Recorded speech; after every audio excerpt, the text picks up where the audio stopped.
Time now for sport with Joh McDiarmid. And Joh, there's a new world #1 in golf. Certainly is, Kim. Northern Irishman Rory McIlroy has become the new world #1. The 22-year-old was victorious at the PGA event in Florida this morning. He shot a 1-under par final round to win by 2 shots. The victory is the 6th in McIlroy's career. He's now the 16th player in history to sit atop the world rankings. I knew par golf would probably be good enough today, and that's what I was trying to do. And to shoot 1 under par in these conditions when you go in the round with the lead is very nice, and I was just able to get the job done. Former world #1 Tiger Woods finished 2nd after shooting an 8-under par 62. It was Woods' lowest round score in a competition in 2.5 years. His round included 2 eagles, one of which came thanks to a shot on the 18th.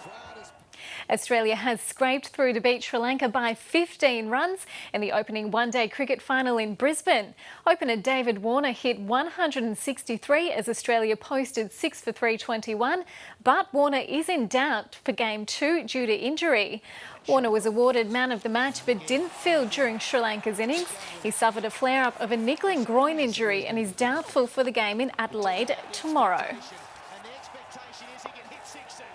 Obviously out there I turned back for one and probably I think it was the 44th, 45th over, and then when I came off I did my ice bath and then went to walk back out, and then moving sideways it was very, very sore. So as the tourists battered, there were plenty of anxious moments as Sri Lanka remained in sight of its daunting target.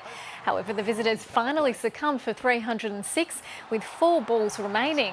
Australian captain Michael Clarke says his team has to be careful of the visitors' never-say-die attitude. Win's a win, and doesn't matter how many you win by, so I'm really happy with the end result. I thought our performance with the bat was outstanding. The start we got from Davey and Matthew Wade was what the team's been looking for. And then somebody in the top 4 to go on and make a big score, make 100. So really pleased with the boys' performance with the bat, and especially Davey scoring his first one-day 100 for Australia. But we've got a lot of work to do with our power play and death bowling, as was spoken about as a team. It hasn't been good enough throughout this whole series, and unfortunately it continues to let us down. Meanwhile, Sri Lanka's captain says he's happy with his team's performance, but there's still room for improvement. At the end, some of the boys showed some real character and, kept fighting, which is something that, you want to cultivate in a team, and I'm quite happy with that. But, unfortunately, we're 1-0 down in a 3-match final, so we need to improve to beat them again. The first round of the NRL concludes tonight when South Sydney hosts the Sydney Roosters at Olympic Stadium. Last night, West Tigers captain Benji Marshall scored a long-range field goal in Golden Point to defeat the Cronulla Sharks 17-16 at Leichhardt Oval. The win came at a cost, though, with young fullback James Tedesco ruled out for the rest of the season with a ruptured ACL. In the other game, the Manly Sea Eagles defeated the New Zealand Warriors 26-20 at Eden Park in Auckland.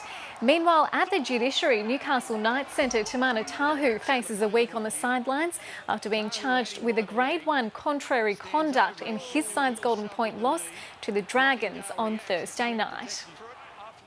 In the AFL, the Western Bulldogs and Fremantle Dockers have both recorded victories in round 2 of the AFL Pre-Season Cup.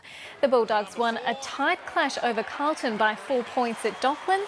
West ruckman Will Minson kicked 4 goals and collected 20 disposals in a dominant performance. But the match was tainted as Bulldog defender Tom Williams dislocated his shoulder in the opening quarter. And then the Blues' Jeremy Laidler suffered a dislocated knee in a marking contest. The Dockers had to make do without captain Matthew Pavlich and ruckman Aaron Sandilands, who was a late withdrawal after he pulled up sore from the warm-up. But despite missing the key players, the Dockers stormed home in the final quarter to defeat Richmond by 38 points at Subiaco Oval. The English football club Chelsea has sacked its manager, Andre Villas-Boas. He's been under intense pressure after a poor run of results. Chelsea has only won 3 of their 12 Premier League matches. Villas-Boas leaves the club less than a year into his contract. Former Chelsea midfielder Roberto Di Matteo has been put in charge as first-team coach on an interim basis. It now means Chelsea is looking for its 8th manager since 2003. And in the English Premier League, Manchester United has had a 3-1 win against Tottenham in London to move back within 2 points of competition leaders Manchester City, Kim. Thank you very much, Joe.